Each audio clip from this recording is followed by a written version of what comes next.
Fatin ajak teman-temannya masuk ya. Ini Fatin kok 2 ya? Iya Bu, yang di laptop. Oke. Yang di laptop kameranya nggak bisa nyala Bu, jadi 2 device nih.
Oke, selamat pagi semuanya. Kita mulai ya perkuliahan hari ini ya.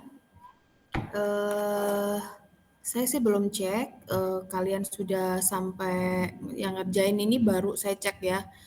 Jadi, bentar saya cek dulu. Ade Muhammad Aristian, Ade Nugraha yang belum ngumpulin ya.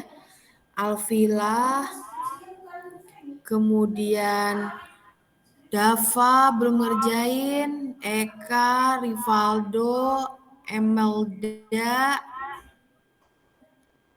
sama Diki Permadi, Lutfi Kamal, dan Kristia Gigir. Ya, ini. Oke, kita mulai aja ya sekarang. Nah, hari ini saya ingin menjelaskan tentang Knowledge Management System Life Cycle yang nanti Anda akan melakukan praktek di lapangan untuk memotret knowledge apa aja di dalam suatu organisasi ya. Sebentar, saya share screen dulu.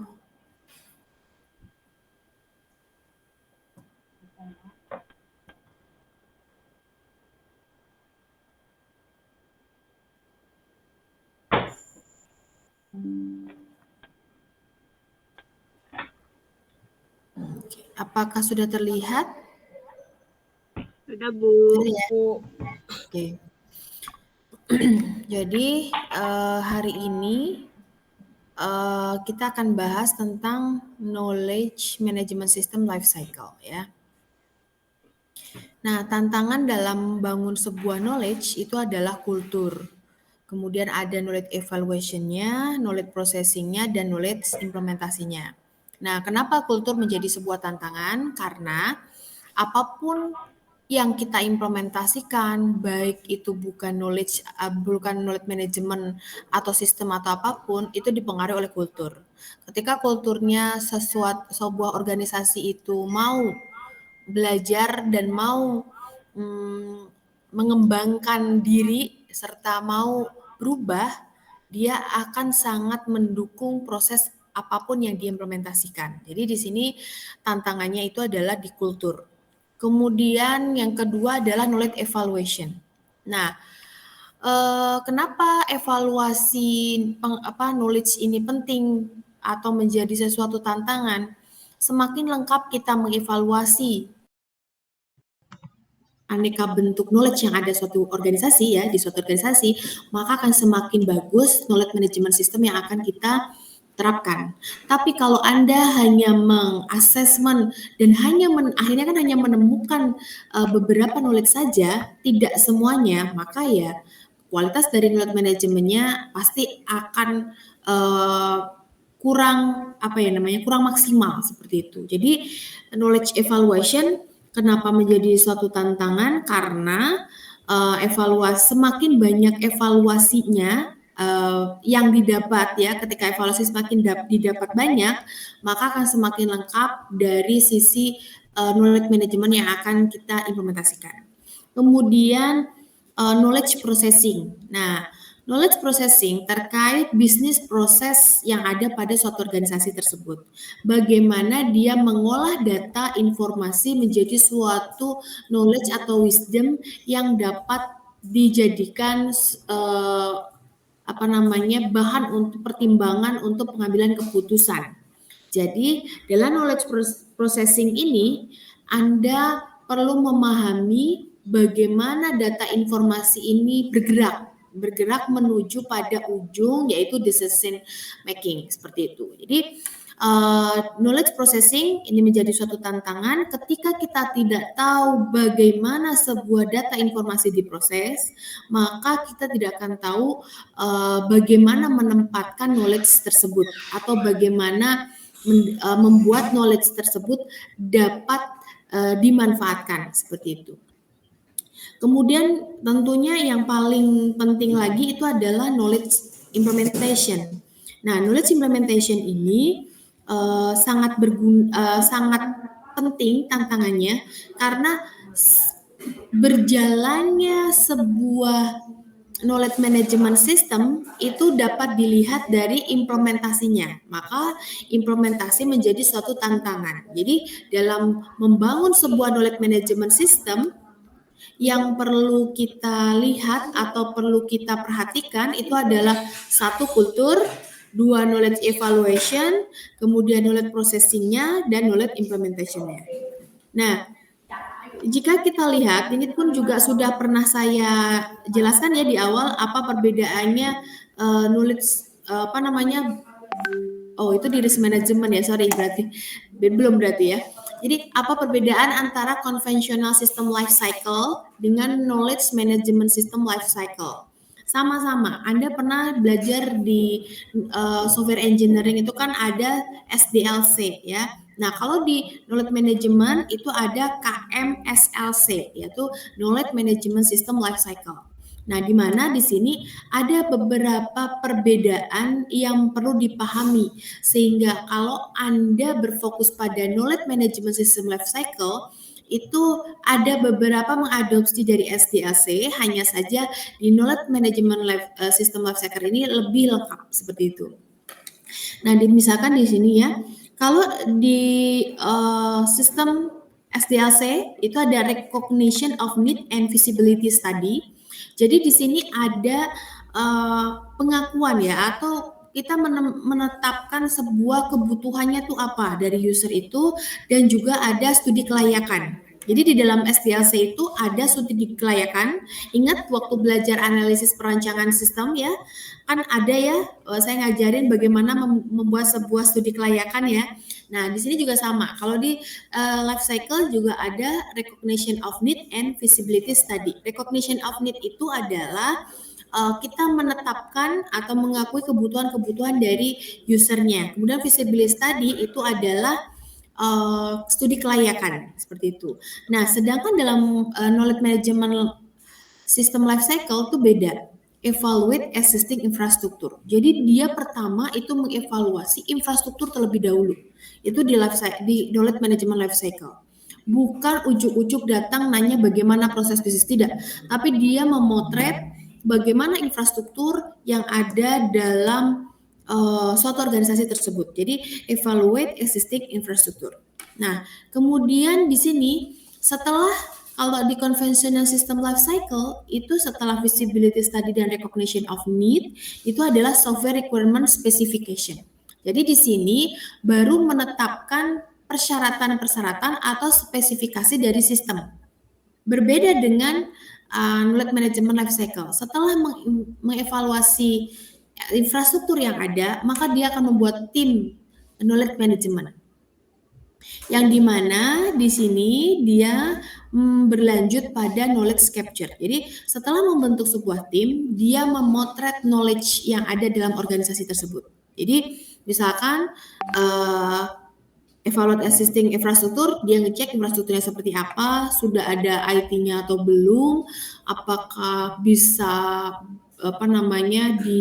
ketika sistem informasi diimplementasikan itu apakah bisa mendukung dan menjangkau seluruhnya atau tidak gitu. Ketika kita mengevaluasi existing infrastruktur. Nah, ketika kita sudah mendapatkan data infrastruktur yang ada, digambarkan, dideskripsikan, kemudian di layoutkan, maka dibentuk suatu knowledge management team. Karena dalam tim itu tentu akan ada tim yang mengelola, mengcapture, kemudian bagaimana mendrive supaya si sistem itu berjalan dan sebagainya. Jadi akan ada posisi-posisi yang harus ditetapkan pada struktur tim knowledge management tadi. Nah, setelah itu baru knowledge capture. Nah, kalau di dalam conventional system life cycle ini ya, conventional system life cycle, dia itu ada software requirement specification. Nah, di sini tuh penetapan kebutuhannya tuh apa. Nah, software requirement seperti kita ingat ya, kalau di dalam software engineering ada fungsional dan non fungsional. Nah, kalau sedangkan di knowledge management system life cycle itu ada knowledge capture. Ingat, knowledge itu ada apa saja? Ada knowledge tacit, ada knowledge explicit, ada knowledge embedded. Nah, itu harus dilihat di sini. Nah, kemudian di tahapan ketika pada conventional system life cycle itu ada local design atau master design plan. Jadi di sini ada desainnya. Kalau di software engineering berarti Anda menggambarkan, misalkan kalau di software requirement specification Anda menggambarkan BPMN-nya dari as is model to be model ya. Sedangkan kalau di local design ini Anda menggambarkan satu use case ya, use case activity diagram, kemudian sequence diagram, class diagram ada digambarkan di sini. Nah, selanjutnya berlanjut pada coding ya, coding physical design dari sistem tersebut. Jadi di coding. Nah, kalau di sini di knowledge management system life cycle itu tidak. Jadi setelah di capture dia membuat knowledge management system blueprint. Jadi dia buat blueprint itu sama sebenarnya hampir seperti arsitektur sistem, hanya saja ini adalah knowledge seperti itu. Jadi ada blueprintnya, kemudian nanti ada verify and validate the KM system. Jadi diverifikasi ini. Kalau di sini ada testing, ya di sini ada testing di mana kita lihat iteratif yang terjadi. Iteratif itu pengulangan ya. Iteratif yang terjadi pada conventional system life cycle itu dari logic design ke physical design ke testing bisa balik lagi ke logic design, physical design ke testing. Nah, ini ada iteratif, ada pengulangan. Sedangkan dalam knowledge management system life cycle itu tidak. Jadi dia lebih pada iteratifnya berada pada knowledge capture, design knowledge management system blueprint, kemudian verify and validate the knowledge management system. Nah, ini ketika verify dan validate-nya itu kurang atau tidak sesuai, maka dia balik lagi ke knowledge capture. Baru didesain lagi, balik lagi seperti itu. Jadi iteratif, posisi iteratif yang berbeda. Kalau di sini itu ada di 3 proses ini, dan kalau di knowledge management system itu ada di 3 ini seperti itu. Nah, selanjutnya setelah ada verify dan validate itu implement the knowledge management system. Jadi sini ada implementasinya, begitupun di sini juga. Setelah itu ada testing ya, setelah testing itu ada implementasi. Biasanya kalau di conventional system life cycle itu ada conversion ya, conversion file, user training dan sebagainya. Nah, kalau di sini, kalau di knowledge management itu justru managing, ya ingat ya waktu dulu ya saya mengajarkan ada manajemen perubahan ya, ada managing and reward structure. Jadi di sini ada rewardnya bagaimana ketika sesuatu itu berjalan seperti itu. Jadi ada managing and reward structure. Baru di terakhir itu kalau di conventional system life cycle itu ada operation and maintenance, sedangkan di knowledge management system life cycle itu ada post system evaluation. Jadi di sini itu ada post system evaluation yang mungkin nanti akan kembali pada ke atas ya. Jadi evaluasi bisa jadi hanya 1 circle, nah bisa jadi juga 2 circle seperti itu, tergantung pada kebutuhan dari si organisasi tersebut. Jadi ini ada perbedaan yang sangat berbeda antara conventional system life cycle dan knowledge management system life cycle. Nah, ini perbedaannya ya. Bisa kita lihat lagi, system analyst deal with information from the user, knowledge developer deal with knowledge from domain expert. Nah, ini bedanya. Ketika sistem analis itu dia akan melakukan sesuatu itu berdasarkan informasi dari user ya, informasi dari user, entah itu usernya expert atau tidak. Kalau knowledge developer itu lebih pada ke expert, jadi dia domainnya ngambil knowledge-nya ini, jadi yang diambil itu knowledge. Kalau yang di sini yang diambil information, jadi bedakan. Jadi sistem analis mengambil informasi dari user, sedangkan knowledge developer itu mengambil knowledge dari domain expert seperti itu. Yang kedua, user know the problem but not the solution.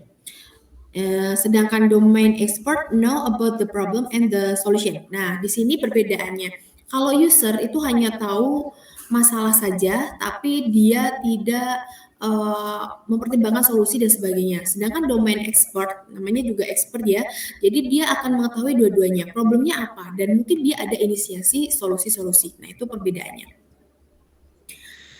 Kemudian sistem development is primarily sequential. Sequential itu berurutan gitu ya. Nah, kalau KMSLC is incremental and iteratif. Jadi ada pengulangan-pengulangan dan juga ada incrementalnya seperti itu. Kemudian sistem testing normally at end of conventional system life cycle, sedangkan knowledge system testing involves from beginning of the cycle. Jadi testingnya kalau di dalam sistem development life cycle itu di akhir. Nah, sedangkan knowledge management system itu tidak. Pada setiap tahapan dari awal itu sudah ada testingnya seperti itu. Jadi testing dari sini ini evaluasi, ya pasti namanya juga evaluasi, berarti ada memastikan gitu seperti itu. Ada kepastian-kepastian yang dilakukan assessment seperti itu. Kemudian conventional system life cycle is processing process driven, specified then building. Jadi di sini kalau konvensional itu spesifikasinya seperti apa, lalu dibangun seperti itu. Nah, bedanya kalau KMSLC itu result oriented. Jadi kalau SDLC itu proses ya yang dilihat, kalau KMSLC itu hasil yang dilihat. Jadi start slow and grow. Jadi dia lebih pada melihat hasil di ujungnya seperti apa, tidak hanya melihat pada proses. Sedangkan pada SDLC atau conventional system life cycle itu dia hanya melihat proses seperti itu. Nah, ada juga persamaan itu antara KMSLC dengan konvensional software ya, software development life cycle. Keduanya ya, both begin with the problem and end with the solution. Jadi keduanya sama, dimulai dengan masalah dan diakhiri dengan solusi. Kemudian keduanya begin with information gathering or knowledge capture. Sama-sama dimulai dengan mengambil informasi atau mengcapture knowledge seperti itu. Kemudian testing is essentially the same to make sure the system is right and it is the right system. Jadi pengujian itu adalah sesuatu yang penting untuk memastikan sistem itu sudah benar-benar sistem diyakini sudah benar. Nah, itu testing. Jadi ada proses testing yang untuk memastikan sistem itu sudah berjalan dengan benar. Kemudian both developer must choose the appropriate tools for design their respective system. Jadi developer dari KMSLC atau SDLC pun sama, dia memastikan memilih tools yang tepat untuk mendesain dari sistemnya seperti itu. Nah, di sini tadi sudah saya jelaskan ya, di sini tuh ada stage-nya dari KMSLC ya. Yang pertama tadi ini ada evaluate existing infrastructure. Tadi sudah saya sampaikan di awal ya. Yang pertama adalah system justification ya. Di sini ada evaluate existing infrastructure, maksudnya system justification ya. Ini what knowledge will be lost through retirement, transfer or departure to other firm. Jadi apa saja ya, ini yang perlu kita perhatikan ya. Justifikasinya adalah apa saja knowledge yang akan hilang ketika seseorang itu pensiun, berpindah atau berpindah ke mana itu, ke perusahaan lain seperti itu. Ini harus dipastikan. Jadi dijawab dulu nih. Ketika evaluasi infrastruktur dijawabin dulu. Selain kita membahas terkait infrastruktur. Kemudian is the purpose knowledge management need in several location. Nah, apakah nih ya knowledge management system itu dibutuhkan pada lokasi-lokasi yang umum. Nah, ini harus dilihat juga. Jadi kita harus tahu betul lokasi knowledge management itu akan diakses di mana saja seperti itu dan siapa yang akan mengaksesnya seperti itu. Nah, kemudian are expert available and willing to help in building a knowledge management system, dan di sini juga perlu kita perhatikan juga apakah si expert nanti dia akan ada, yang pertama tersedia nggak expertnya, itu yang pertama. Yang kedua, dia mau nggak membantu untuk membangun knowledge management system tadi. Kalau dia mau berarti bisa. Kemudian does the problem in question require years of experience and task reasoning to solve. Jadi di sini masalah itu lebih pada apakah menyelesaikan masalahnya itu ada di taksis atau diperlukan sebuah pengalaman. Jadi di taksis itu apakah ada di si orang expert tadi atau ada kita bisa melihat dari pengalamannya saja seperti itu. Jadi ini bisa dilihat. Di sini ada evaluate existing infrastruktur yang terkait dengan knowledge-nya tadi. Kemudian ada scope factor. Di sini kita mempertimbangkan ya beberapa departemen yang akan terlibat dalam project knowledge management system, misalkan financial, human resource, operation cost dan sebagainya. Nah, kemudian jadi project itu harus diselesaikan dengan cepat dan cukup untuk user mendapatkan manfaatnya. Kemudian check to see how current technology will match the technical requirement of the purpose of knowledge management system. Nah, di sini tadi yang sudah saya bilang, kita harus memastikan apakah infrastruktur atau teknologi yang ada dalam organisasi tersebut sudah siap untuk mengimplementasikan knowledge management system, seperti itu. Kemudian ada role of strategic planning. Developer dari knowledge tadi itu harus mempertimbangkan visi, sumber, dan atur. Visi berarti ya tujuannya ya, bagaimana untuk mencapai tujuannya itu ya. Kemudian resource ya berarti apa yang tersedia dan apa yang perlu diinvestasikan untuk knowledge management system baru itu dapat diimplementasikan. Kemudian kultur, nah apakah ini ada political company dan social environment yang mendukung untuk mengadopsi knowledge management system yang baru, seperti itu. Ini pada step yang pertama. Jadi pada step yang pertama itu memperhatikan sistem justification, kemudian scope factor, dan role of strategic planning. Kemudian yang kedua adalah form the knowledge management team. Jadi ini membentuk tim knowledge management. Nah, di mana di sini mengidentifikasi key stakeholder of the perspective knowledge management system. Jadi kita melihat di sini itu stakeholdernya itu seperti apa, kemudian perspektif mereka bagaimana. Nah, dari sini baru dibentuklah sebuah tim. Nah, tim yang sukses itu bergantung pada kemampuan dari anggota timnya, ukuran timnya, kompleksitas dari proyeknya, leadership dan tim motivasinya, serta tidak hanya berjanji saja, tapi dia realistic delivered. Jadi dia benar-benar mengerjakan gitu, tidak hanya janji seperti itu. Jadi tim sukses depends on ability of the member, team size, complexity of the project, leadership and team motivation, and not promising for more than can be realistically delivered, seperti itu. Kemudian yang ketiga tahapannya itu adalah knowledge capture. Seperti kita ketahui ya, di sini ada explicit knowledge ya, knowledge capture in repository from various media. Jadi explicit knowledge itu jadi kita meng-capture knowledge dari beberapa media, misalkan dari media cetak ataupun media digital dan sebagainya sudah ada seperti apa.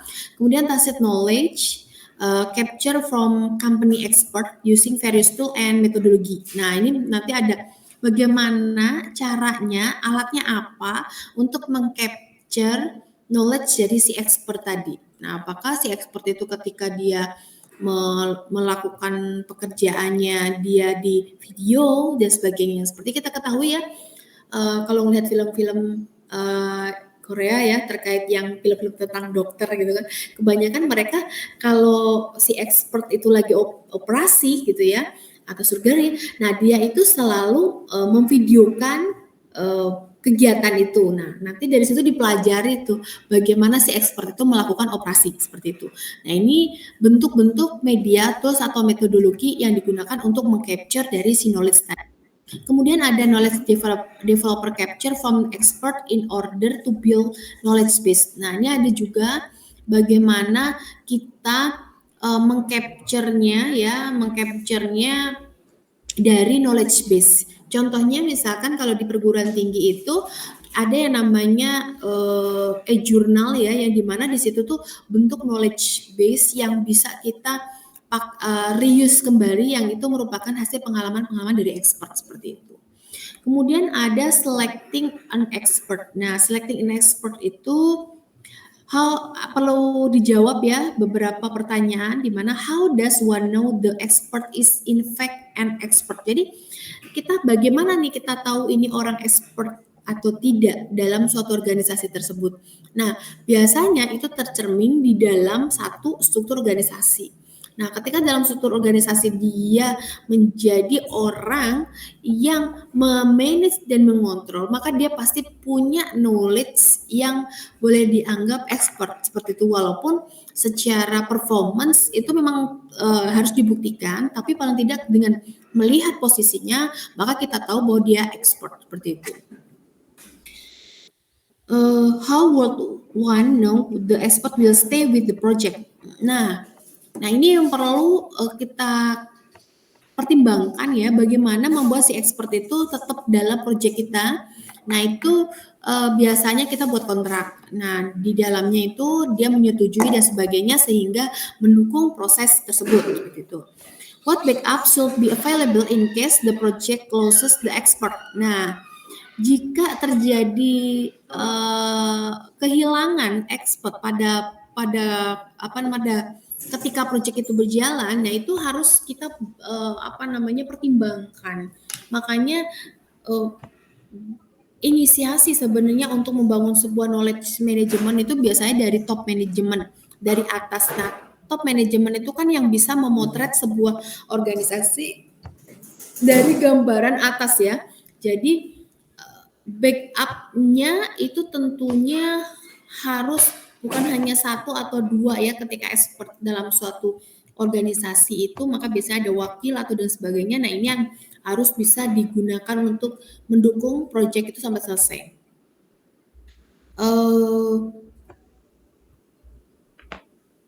Nah bagaimana kita tahu expert areanya tuh sampai sejauh mana dan seberapa luas gitu ya areanya dia itu, maka kita akan tahu dari performance kinerja dari orang tersebut. Jadi kita dalam memilih expert itu tidak hanya ujuk-ujuk oh dia gitu, tidak, tapi kita juga harus mempertimbangkan beberapa pertanyaan ini seperti itu. Kemudian role of the knowledge developer. Nah ini the architect of the system. Jadi kita developer dalam knowledge developer ini dia sebagai arsitek dari sistemnya.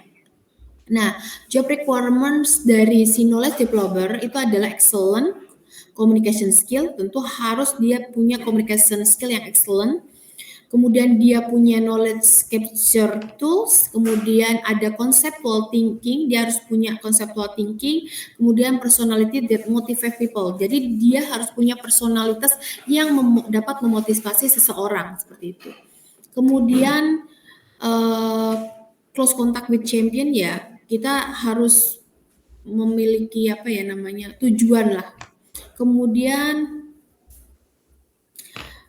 report with top management for ongoing support. Jadi dia harus bisa mendekatkan dengan top management supaya dalam progresnya itu didukung. Jadi supaya pekerjaan cepat selesai seperti itu. Jadi ini role of the knowledge developer. Jadi kalau Anda pengen menjadi seorang knowledge developer ya ini harus punya seperti ini. Kemudian ada design the knowledge management blueprint. Nah, knowledge management blueprint itu ada beberapa isu. Ya, pertama adalah finalize scope of purpose knowledge management system with realized net benefits. Jadi kita harus juga tahu finalisasi dari scope dari knowledge management system yang akan dibangun serta realisasi manfaatnya seperti apa. Jadi ketika kita membangun sebuah knowledge management blueprint, maka kita harus buat dulu skopnya sampai sejauh mana, dengan skop sejauh ini mendapatkan manfaat apa saja seperti itu. Kemudian menetapkan persyaratan-persyaratan dari komponennya, kemudian mengembangkan develop the key layer of the knowledge management software architecture to meet company requirement. Maksudnya itu adalah kita mengembangkan kunci dari knowledge software arsitektur tadi yang kita bangun itu harus cocok dengan persyaratan dari perusahaan. Jadi harus sesuai. Jadi kita tidak bisa membuat sebuah knowledge management blueprint itu yang tidak sesuai dengan persyaratan dari company seperti itu. Kemudian sistem interoperability and scalability with existing company IT infrastruktur. Nah, di sini juga harus bukan menyesuaikan ya, dalam blueprint itu juga kita mempertimbangkan IT infrastrukturnya juga seperti itu. Kemudian ada step kelima adalah testing the knowledge management system. Ini ada verification, validation ya. Jadi verification prosedur memastikan sistem sudah berjalan dengan benar fungsinya. Kalau validasi, prosedur yang memastikan ya di mana sistem tersebut sudah menghasilkan output yang benar. Jadi beda ya, verifikasi itu memastikan mendapatkan fungsi yang benar, ya. Kemudian kalau validasi itu menghasilkan output yang benar, seperti itu. Jadi di sini validasi itu ya outputnya harus benar gitu, tapi juga proses juga harus benar juga seperti itu. Jadi ada testing itu, ada verifikasi dan validasi. Jadi kalau verifikasi itu memastikan fungsinya berfungsi dengan benar, kalau validasi menghasilkan output dengan benar seperti itu. Kemudian ini bisa digambarkan ya, ini verifikasinya tuh A+. Ternyata dia F gitu kan. Di sini fungsinya ya udah benar, udah menghasilkan cetak kertas, hanya saja hasilnya salah. Contohnya nih, misalkan kita menilai sesuatu ya, membuat sebuah sistem penilaian evaluasi mahasiswa gitu kan. Iya bisa cetak tuh sistemnya, bisa nyetak nilai, daftar nilai, tapi isi nilainya salah. Kenapa? Ternyata tidak sesuai. Nah, itu disebut baru verifikasi. Tapi kalau validasi, ya sudah menghasilkan cetak nilai, tapi nilainya benar gitu, sesuai dengan real. Jadi Anda harus bisa memastikan, membedakan apa itu verifikasi dan apa itu validasi. Kemudian implement knowledge management system itu adalah mengkonversikan knowledge management system baru ke dalam aktual operation. Jadi menggunakan kan ada operasional yang sudah berjalan seperti apa. Nah, itu nanti knowledge management itu masuk ke dalam operasional tersebut. Nah, biasanya di dalam implementasi knowledge management system itu ada fase di mana kita mengkonversi data atau filenya ke dalam new knowledge management system. Kemudian ada juga user trainingnya juga. Nah, di sini ada quality assurance. Quality assurance is important, di mana dia memastikan ada error, ambiguitas, kemudian ketidaklengkapan, kemudian false representation, misalkan false positif and false negatifnya gitu. Jadi dia memastikan dari knowledge management system ini berjalan dan melihat atau mengecek dari 4 ini seperti itu. Kemudian ada manage ya, pada tahapan ke-7 itu ada manage change and reward structure, di mana di sini tujuannya adalah meminimalisasi resisten perubahan. Jadi ketika ada sesuatu yang berubah, pasti ada beberapa yang tidak suka. Ingat nggak waktu belajar business process management, ada business process re-engineering. Kenapa business process re-engineering itu ditinggalkan, berubah menjadi business process management? Karena ada pemaksaan yang membuat mereka harus berubah langsung tanpa mengetahui tujuan itu. Nah, maka di sini ada change management ya. Change management kalau di sini managing hampir sama aja sebenarnya. Nah, makanya di sini ada change management and reward structure yang dimana di sini untuk meminimalisasi resisten perubahan. Kemudian bagaimana manage expert, kemudian regulasi employee dari usernya, siapa troublemaker-nya. Nah, ini managing and reward structure ini biasanya kalau kita berhasil mengimplementasikan ini nanti diberikan apa. Makanya ada reward structure-nya seperti apa, begitu. Kemudian ada post system evaluation. Pertama, assess system impact in term of effect on people, procedure, performance of the business. Jadi kita menilai dampak dari sistem tadi, dari dampak ke orangnya sebagaimana, dampak prosedurnya seperti apa, kemudian dampak performance kepada bisnisnya seperti apa. Kemudian area juga yang perlu dipertimbangkan adalah quality of decision making, jadi kualitas dari pengambilan keputusannya, attitude of end user, kemudian cost of knowledge processing and update. Jadi kita juga menilai impact-nya kepada orang, prosedur, dan performance bisnisnya. Selain itu juga areanya kita pertimbangkan juga kualitas, attitude, dan cost seperti itu. Nah ini has accuracy timeless of decision making improve. Nah ini pertanyaan-pertanyaan yang akan kita tanyakan ketika kita sudah selesai mengimplementasikan sebuah knowledge management system seperti itu.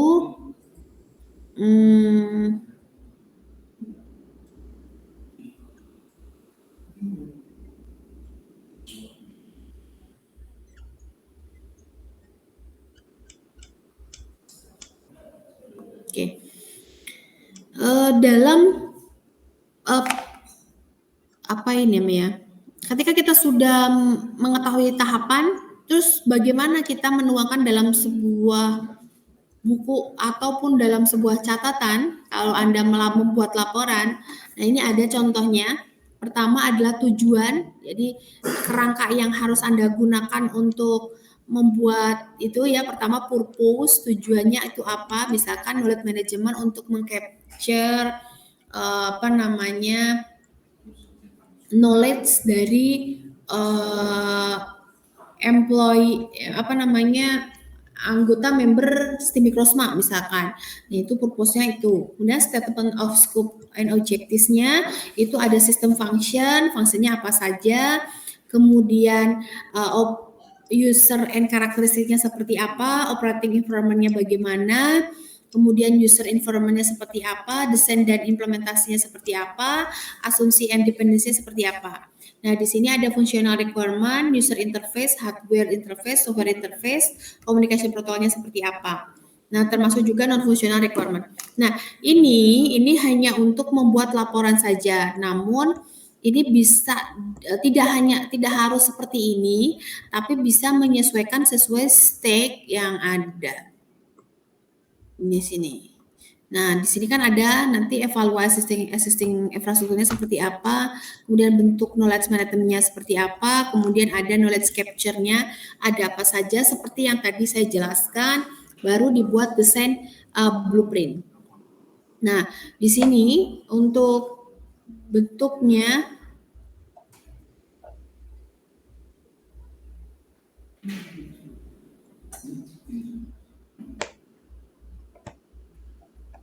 nah, ini yang pertama ada yang disebut dengan layer dari knowledge management arsitektur ya. Di sini ada database,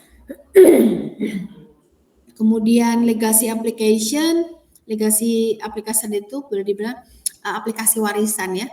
Kemudian ada groupware, kemudian ada data warehouse. Misalkan di sini ada sebuah data, nah kemudian masuk ke repository, ada physical layer, kemudian ada middleware, ya, kemudian ada transportnya melalui apa, kemudian ada knowledge enabling application. Nah ini ada video conference, disediakan support dan sebagainya, lalu collaborative intelligence and filtering, dan authorized access control, dan user interface. Jadi arsitekturnya itu dari yang seperti ini tuh sampai ke atas seperti itu. Ini arsitekturnya. Nah, kemudian di sini ada knowledge capture and transfer through teams. Nah, ini ada bagaimana kita mem-capture sebuah knowledge ya. Pertama, bentuk tim dengan spesial dengan task-tasknya. Kemudian di sini buat tujuannya itu untuk mendapatkan apa. Kemudian lakukan aksi untuk mendapatkan outcome tadi. Kemudian di sini akan ada knowledge transfer method yang akan menjadi bahan feedback seperti itu. Dan di sini jika ada sesuatu yang boleh dibilang ingin diperdalam lagi ya penjelasannya. Tapi kalau misalkan sudah oke, bisa masuk ke knowledge developer seperti itu. Jadi yang harus Anda lakukan adalah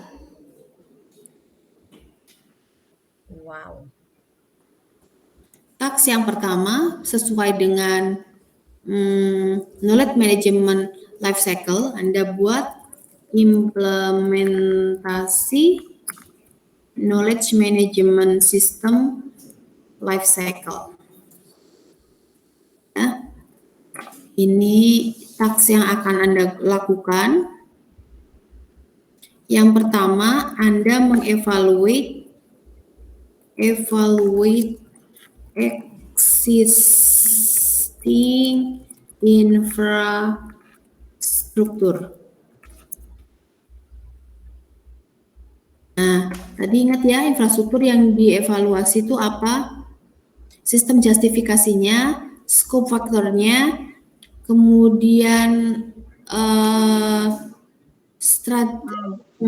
strategic planningnya ya seperti apa. Nah, ini Anda buat di sini.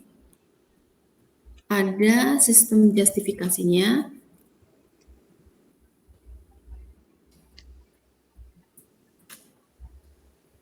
Kemudian scope-nya. Nah, tulis ini aja dulu, 2 aja. Kemudian ini perlu aja boleh. Role of strategic planning.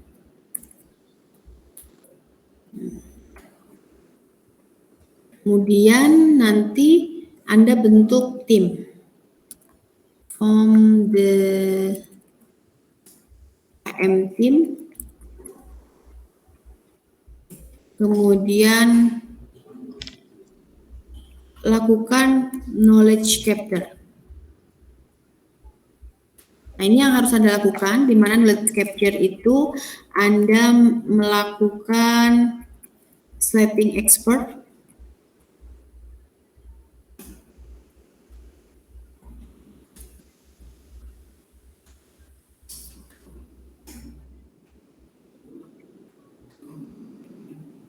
Nah, selecting expert, kemudian capture knowledge. Capture the knowledge. Nah, ini yang harus Anda lakukan. Silahkan nanti dikerjakan ya. Jadi sistem justification itu Anda jelaskan di sini ya. Apa aja knowledge yang akan hilang ketika seseorang yang bekerja di situ itu pensiun atau pindah kerja. Ya, itu. Jadi knowledge apa saja, what knowledge gitu kan.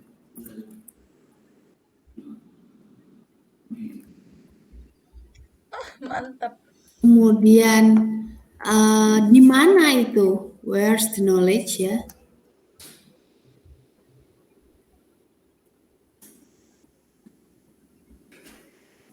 Where? Jadi what? Ada knowledge apa saja? Where? Kemudian expertnya itu siapa?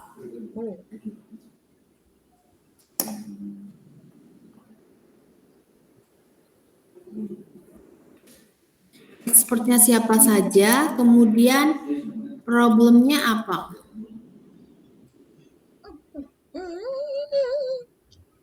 Kemudian Anda buat penetapan scope. Ya, di sini muncul penetapan scope.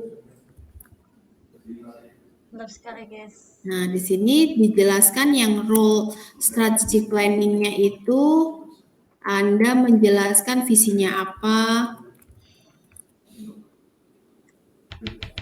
vision,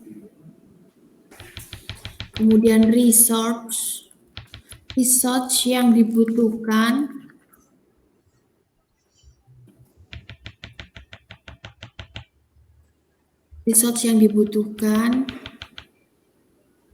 kemudian kulturnya seperti apa. Kemudian bentuk tim, berarti tim Anda bisa jelaskan. Nah, selecting expert berarti ini memilih expert ya. Jadi sama dengan jawabannya ini. Kalau expertnya ini boleh dibilang, misalkan orang-orang expert itu adalah orang yang misalkan di tim Ekrosma, satu yang mampu menghandle misalkan penelitian, mampu menghandle untuk pengelolaan pendidikan, nah itu namanya expert.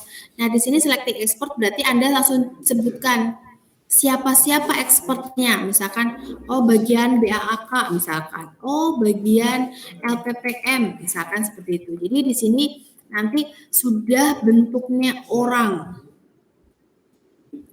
namanya LPPM misalkan ada staf LPPM misalkan ya, ada staf LPPM, kemudian kepala LPPM misalkan.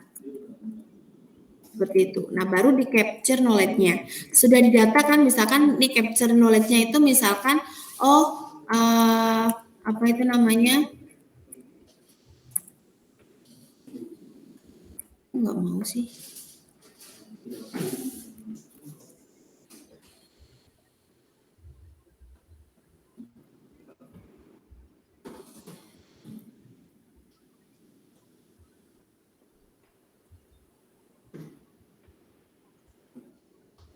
Misalkan BAK knowledge-nya tuh apa? Dia tahu tentang ini. Apa namanya? Pengelolaan apa namanya? Nilai mahasiswa. Itu.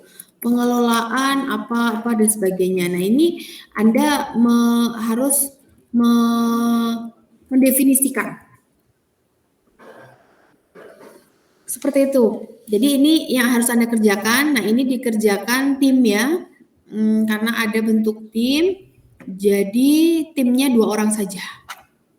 Kalau dia ganjil sendiri 1 boleh. Bentar.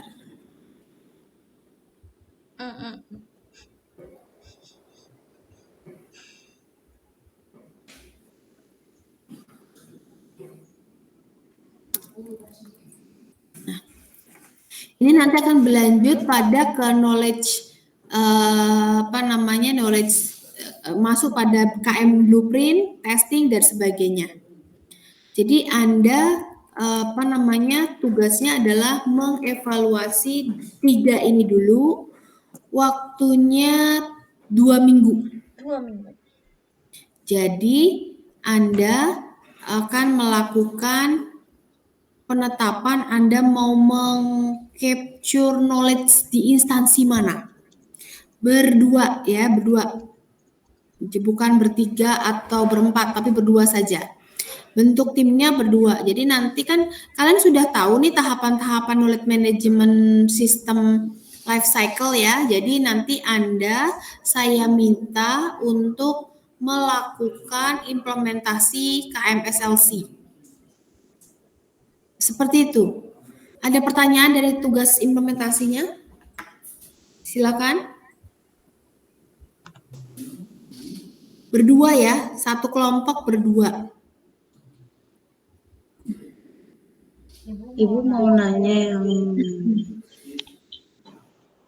itu Bu, yang tim. Berarti penjelasannya gimana Bu? Yang mana? Yang tim. Yang tim. Oke. Nah, kalau tim yang biasa kan gini. Ada namanya Fatin sama Azhara. Fatin bagian ngapain? Misalkan melakukan evaluasi existing infrastruktur. Yang bagian apa? Sistem justifikasi, misalkan seperti itu. Kemudian Azhara misalkan bagian evaluate existing infrastruktur, ngejain scope factor gitu. Jadi bagiannya milih yang mana dari poin-poin ini gitu. Tapi semua sampai ke terakhir nanti gitu. Tapi kalau misalkan sementara waktu sampai 3 dulu sampai knowledge capture nggak apa-apa. Jadi tulis nanti ini kan berlanjut ya. 2 minggu selesai sampai 3 poin. Minggu berikutnya sampai poin berikutnya seperti itu sampai selesai. Gitu Fatin.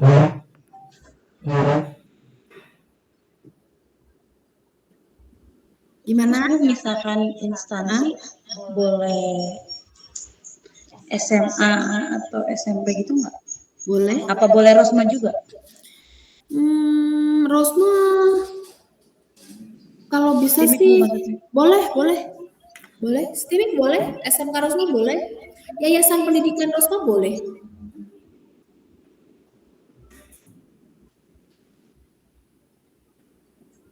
Yang penting organisasi ya. Organisasi. Berdua, ini tugasnya berdua. Pasangan.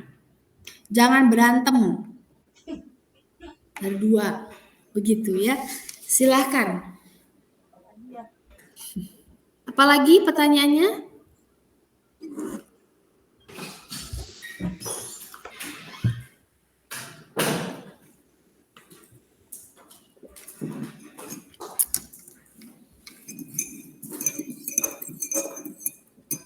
Ibu izin bertanya Bu, kalau yang untuk problem lebih mengarah kemana Ibu? Jadi problem yang ada di organisasinya itu atau gimana Bu?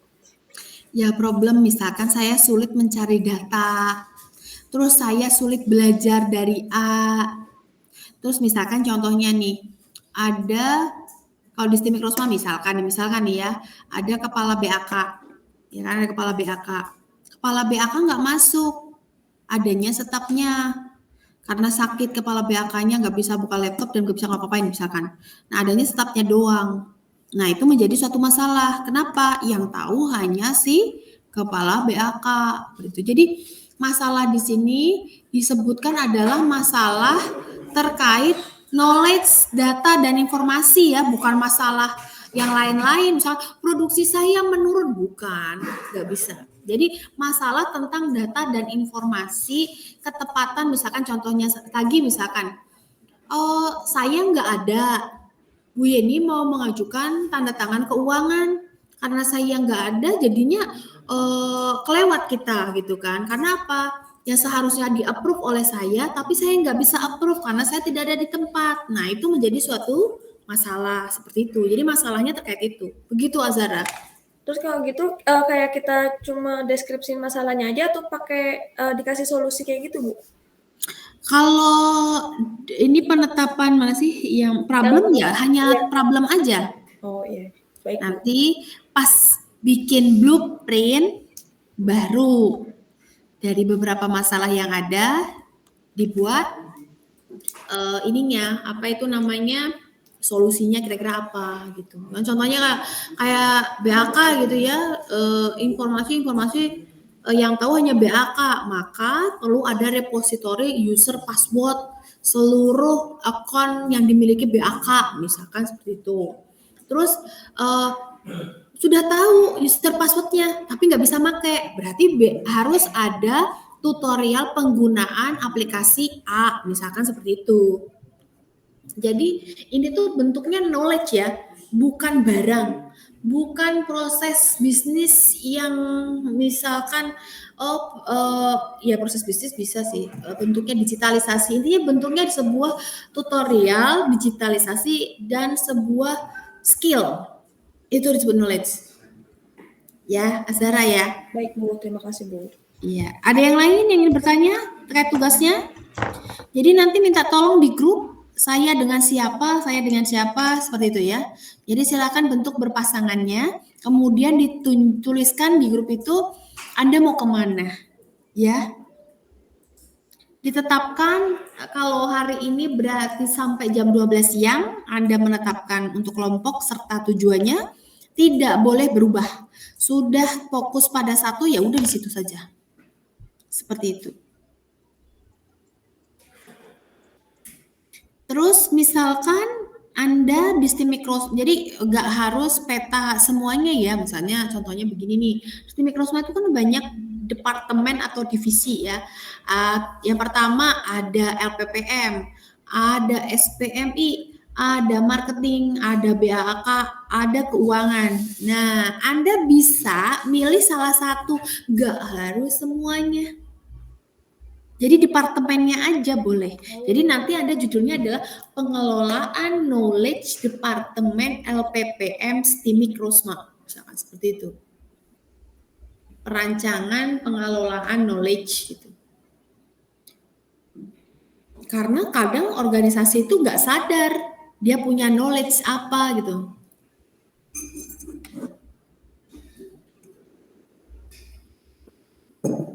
Silakan, ada yang bertanya lagi?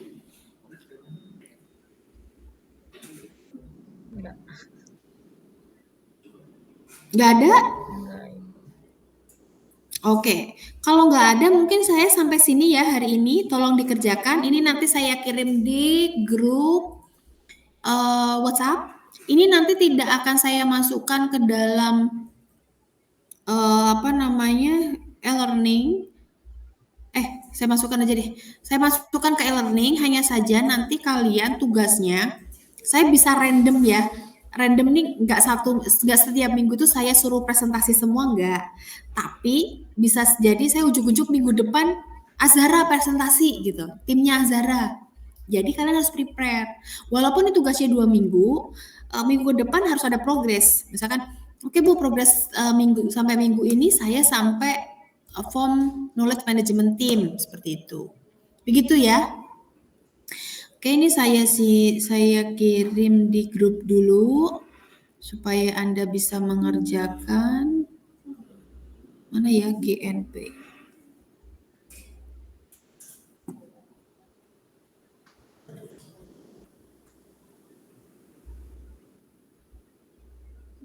Mantap.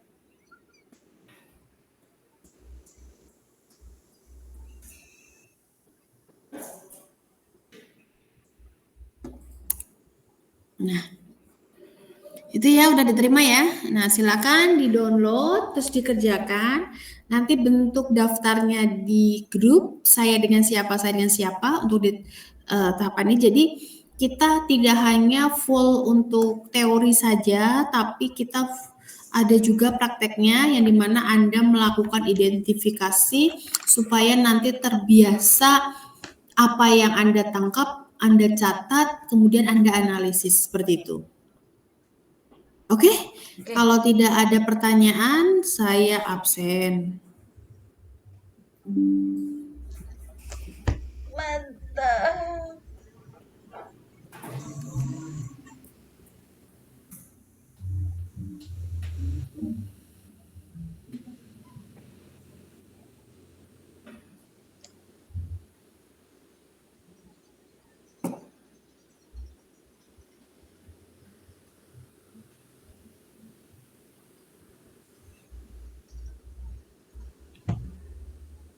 Besok kita mulai jam 7 pagi ya. Tolong siap-siap dari jam 7 pagi untuk mata kuliah Performance and Evaluation karena saya jam 9:30 ada kegiatan, jadi harapan saya 9:30 sudah selesai. Ya, jam 7 pagi. Ivani belum ada, Fatin ada, Nada nggak ada, Apta nggak ada, Ayu nggak ada, Sultan nggak ada, Alfilah nggak ada, Syabila ada, Azhara ada, Abdurrahim nggak ada, Novel nggak ada, Rizna nggak ada, Eka nggak ada, Imelda nggak ada, Siva nggak ada, Rivaldo nggak ada, Dava nggak ada, Fitri, Albertus ada, Ronaldo ada, Diki nggak ada, Fazli nggak ada. Oke. Bu Fitri ada. Oh, Fitri ada, mana? Kelewat, ya, oke. Sip. Oke, Fitri udah ya? Itu saja ya dari saya hari ini, sudah saya absen, terima kasih. Sampai bertemu besok pagi. Saya tutup pertemuan ini, wassalamualaikum warahmatullahi wabarakatuh. Waalaikumsalam. Terima kasih Bu. Ya. Terima kasih Bu.